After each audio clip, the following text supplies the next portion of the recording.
तिनं गाडीत बसवून आपल्या घरी घेऊन गेलेत हेही त्या लोकांना माहीत आहे। त्यातील अनेकांनी मला फोन करून सांगितलं।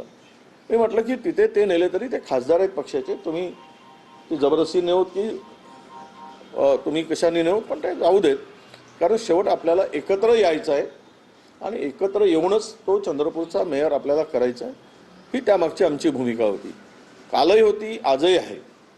आणि मला वाटतं तो गैरसमज काही झाला असेल तर तो दूर करू। आणि मी तर म्हटलं की जे काही नगरसेवक आहेत ते एकत्र बसतील, नेत्यांची गरज नाही, नगरसेवक एकत्र बसून हायकमांडच्या बरोबर बसून कोण महापौर ठरवायचा, कोण गटनेता ठरवायचा ते त्या संघाने सांगतील आणि त्याप्रमाणेच करावं लागेल। उद्या माझ्याकडेही लोक संशयाने बघतात, मी पक्ष सोडून जाईल, त्यांच्याकडेही लोक संशयाने बघतात ते पक्ष सोडून जाईल, अशी अफवा होतात, चर्चा होतात। आम्ही नेते लोक उद्या पक्ष सोडून जाऊ, पण कार्यकर्ता मात्र जमिनीवर असतो, तो पक्षाचा आधार असतो। हे कोण कुठे पडतील कोणाचाच भरोसा नाही, आमचाही नाही, कोणाचा नाही, कारण आजच्या परिस्थितीमध्ये असं लोकांचा समज आहे, तो फार मोठा लोकांमध्ये तशी चर्चा आहे।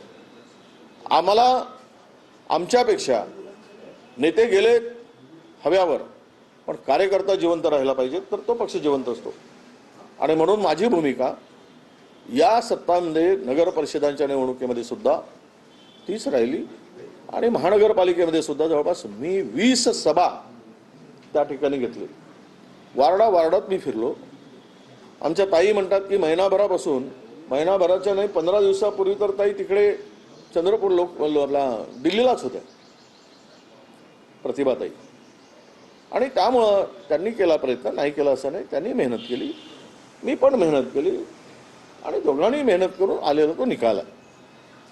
आणि माझा मतदारसंघ म्हणजे मालक कोणी ठरत नाही, कोणाच्याही मतदारसंघात, माझ्याही मतदारसंघात येऊन थोडासा जातीचा विषय काढून विधानसभेच्या निवडणुकीच्या पूर्वी त्यांनी जे काही केलं ते मी विसरून गेलो आणि आम्ही एकत्र आलो।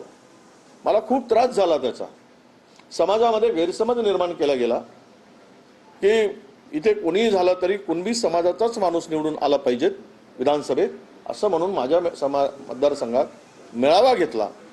पण लोकांनी, समाजाने अशा फालतू गोष्टीला विश्वास ठेवला नाही आणि फालतू गोष्टीकडे लक्ष दिलं नाही आणि फालतू अशा चर्चेवर लोकांनी लक्ष देऊन मतदानही केलं नाही। त्यामुळे त्या ठिकाणी माझा विजय झाला। मला सगळ्या समाजाने मतदान केलं, त्यामध्ये कुणबी समाजाचा सुद्धा प्रचंड मोठा वाटा त्यामध्ये आहे।